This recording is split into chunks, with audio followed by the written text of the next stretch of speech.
Today we're trying out the Circuit Avionics Autopilot, MCP, with the PMDG 737. We'll conduct a short flight and demonstrate all the features of the autopilot. We set the pressure, QNH 1005, our V2 speed 148, heading 246, and initial altitude 8,000 feet. We're unlikely to get that high today. We then turn on the flight directors and auto throttle. Finally, as we are flying a SID, we arm LNAV and VNAV for the departure.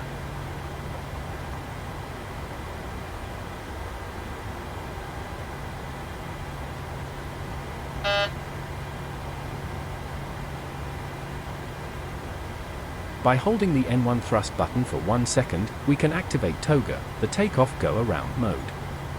In reality the button is on the throttles, but it's a nice extra feature of our autopilot.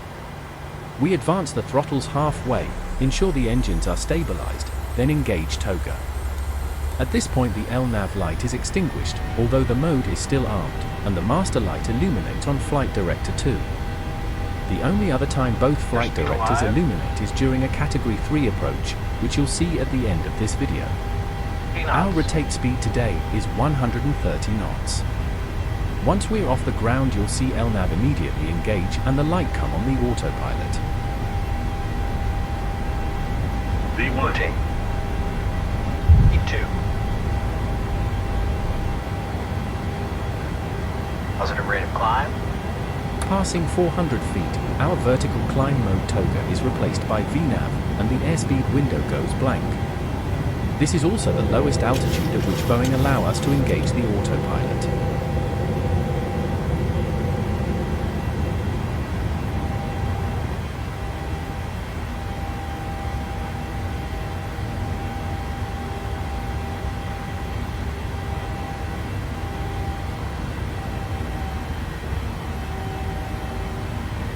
VNAV has transitioned to the climb phase, signified by the auto throttle mode changing from ARM to N1 and corresponding change in sound from the engines. We've begun our turn to the south and continue to accelerate and retract the flaps. One feature of the Boeing autopilot is speed intervention. On the Circuit Avionics Autopilot, this function is integrated into the speed knob. Whenever VNAV is engaged, pushing the knob will intervene on the airspeed, allowing you to alter your rate of climb or descent without leaving VNAV. In this case, we have decided not to accelerate to 250 knots, but remain at our flaps up maneuvering speed of 212 knots, increasing our angle of climb. We can also control our vertical speed directly with the V and S button.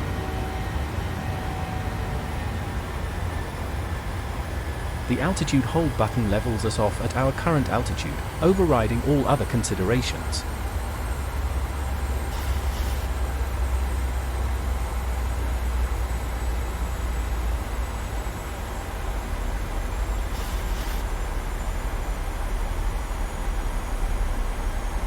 Engaging level change also engages N1 on the auto throttle during a climb. We're going to land back at Newcastle, so we engage heading select for the first time.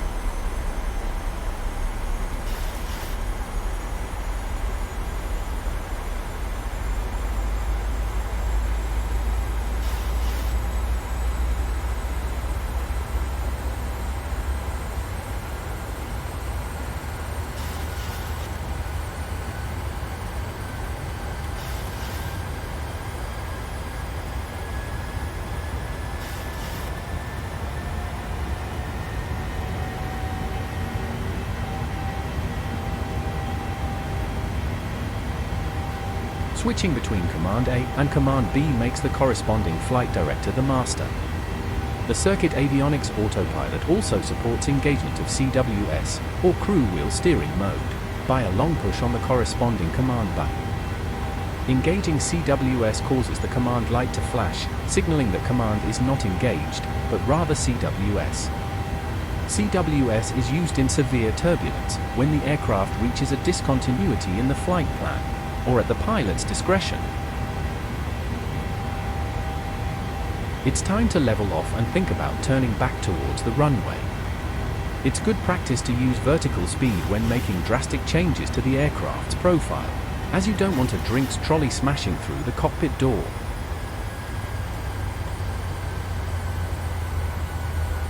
The Circuit Avionics Autopilot also incorporates EFIS, Electronic Flight Instrument System, map controls which allow you to alter the range and mode of the map on the navigation display.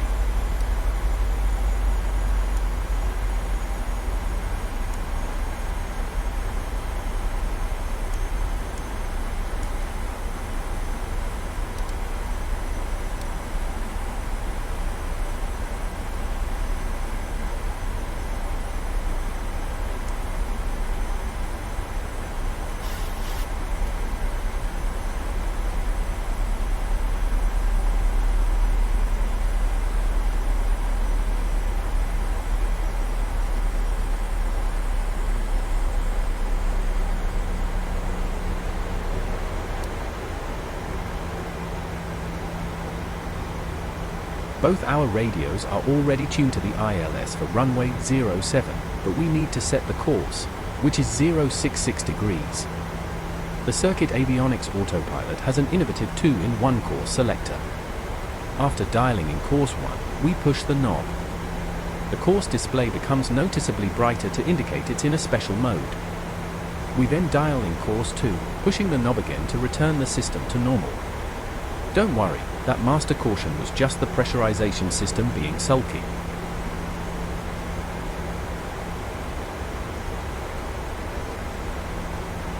Merging the two course knobs gave us the extra space needed for the minimums and barometer controls. So as we begin our turn back to Newcastle, let's take a look at them now. Minimums can be referenced to radar altitude or barometric altitude. On the Boeing 737, the minimum selected is shown below the primary flight display, PFD. We've misplaced our approach charts, so we're going for 200 feet radio altitude today. We barely made it above transition altitude during the climb, so we didn't get a chance to look at the barometric pressure. Pushing the knob toggles standard pressure. The switch to the left selects HPA, hectopascals, that is, QNH, or inches of mercury. One function we didn't have time to look at in the climb is altitude intervention. Pushing the altitude knob will intervene in the altitude during VNAV. It can be used to clear altitude restrictions on the flight plan. As we're not in VNAV, this mode presently has no function.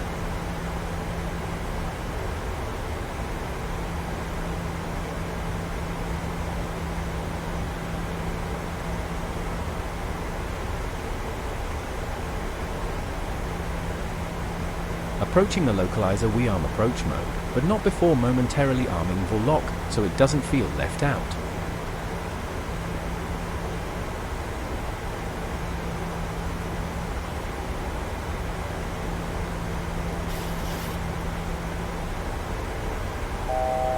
This video doesn't do justice to how exceptionally crisp and easy to read the autopilot displays are. The phone camera filming the unit adds a lot of glare that isn't visible to the pilot. 2500. The brightness of the displays can be easily adjusted in the software to account for the ambient light in your home cockpit.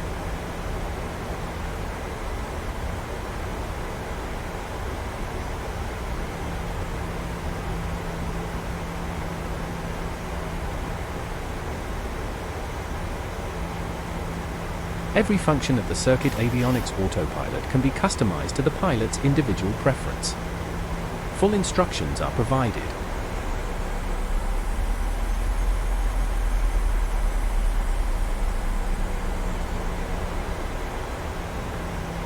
The EFIS range knob can be pushed, matching the behavior of the real Boeing 737 in centering the map.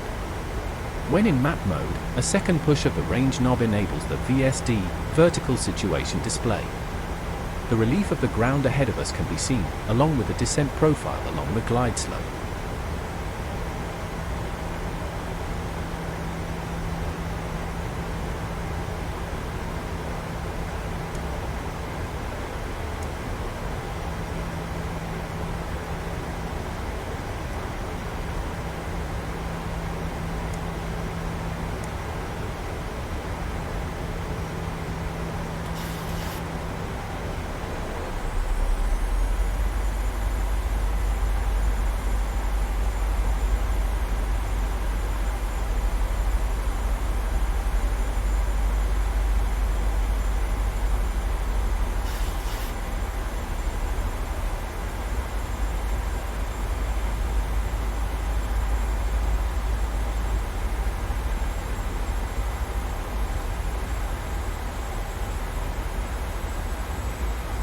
The glide slope is aligned, so it's time to start slowing the aircraft and extending the flaps.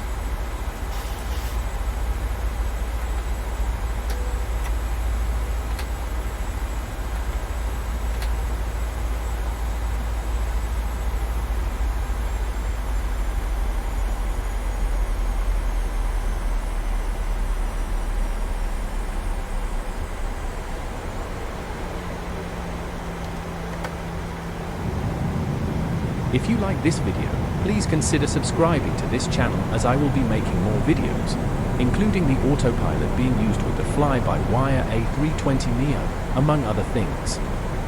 Spoiler alert, it works very well.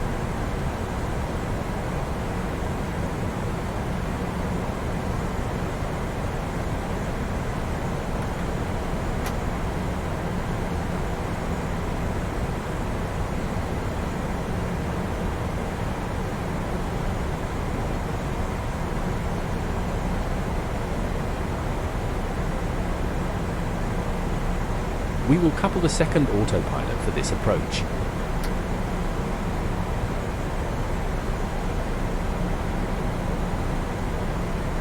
Forgot to check our VREF speed. 142 knots, so we'll add a 5-knot margin to make our final approach speed 147 knots.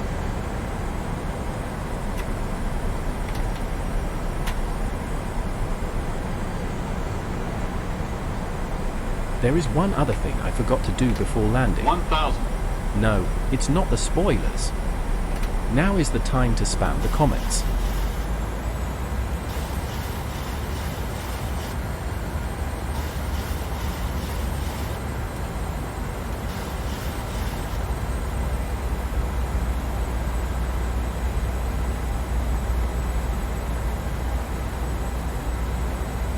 The autopilot disengage button is linked to the yoke disengage button by default. In real operations, 500. the MCP disengage bar is rarely used. On the Circuit Avionics autopilot, the autopilot disengage bar can be pulled down by holding the disengage button for 1 second. Repeating this action returns the bar to the normal position. 400.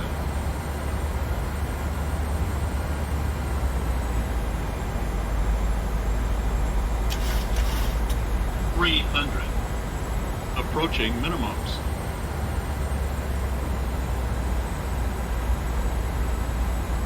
Minimums.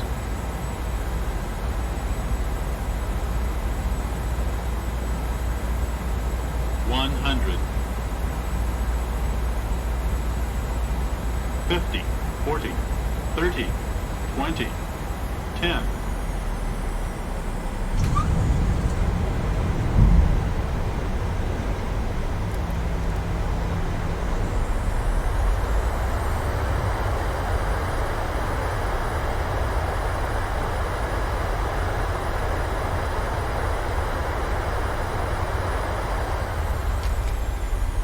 That concludes our flight.